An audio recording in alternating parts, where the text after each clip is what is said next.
ఈ 5 ఏళ్ల ప్రభుత్వ పరిపాలన ఏ విధంగా ఉండబోతుందని మీరు అనుకుంటున్నారు? ఈసారి అన్ని ధరలన్నీ తగ్గి బాగా ఇదిగా ఉంటుందని అనుకుంటున్నాము.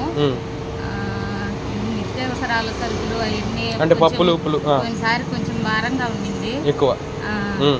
ఈసారి ఏమన్నా తగ్గుతాయని ఆశిస్తుంది. అదే ఈసారి మీకు పర్టికులర్గా చూస్తే సిలిండర్లు ఫ్రీ, నెక్స్ట్ వచ్చేసి బస్సు కూడా ఫ్రీ అంటున్నారు. మీకు ఏ విధంగా అనిపించింది అది? అవి సంవత్సరానికి 3 అంటే మాకు చాలా ఇది కదా, గతంలో లేవు కదా అలా. గతంలో లేవు. ఈసారి 3 అంటే మాకు మా బోటోళ్ళకి చాలా ఎక్కువేది. మేలే అంటారు. మేలే. మేము అదే ఈ నుంచి చాలా మంచి జరగద్దని అనుకుంటున్నాం. మరి బస్సు ప్రయాణం విషయంలో ఏ విధంగా అనుకుంటున్నారు? అంటే చాలా దూరం వెళ్ళాలంటే చాలా ఖర్చు అవుతుంది డైలీ. అవును. అలా స్టూడెంట్స్ వరకు అది మంచిదేనా? చాలా వాళ్ళకి స్టూడెంట్స్ పాయింట్ ఆఫ్ వ్యూ. అవును, వాళ్ళకి బాగానే ఇదయ్యేటట్టుంది. మరి ఉద్యోగాల పరంగా ఈరోజు కాలేజీ నుంచి బయటకు వచ్చిన యువత ఎవరైతే ఉన్నారో వాళ్ళకి ఈసారి ఉద్యోగాలు వస్తాయంటారా? అంటే గవర్నమెంట్ పరంగా ఎక్కువ రిలీజ్ చేస్తారా?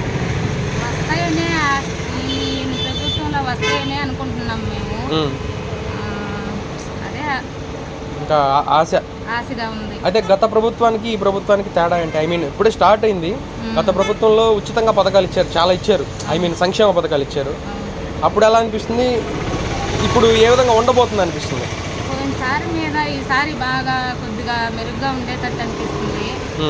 చాలా మంది అట్లా అనుకుంటున్నారు కూడా ఇక్కడికి వచ్చేవాళ్ళు.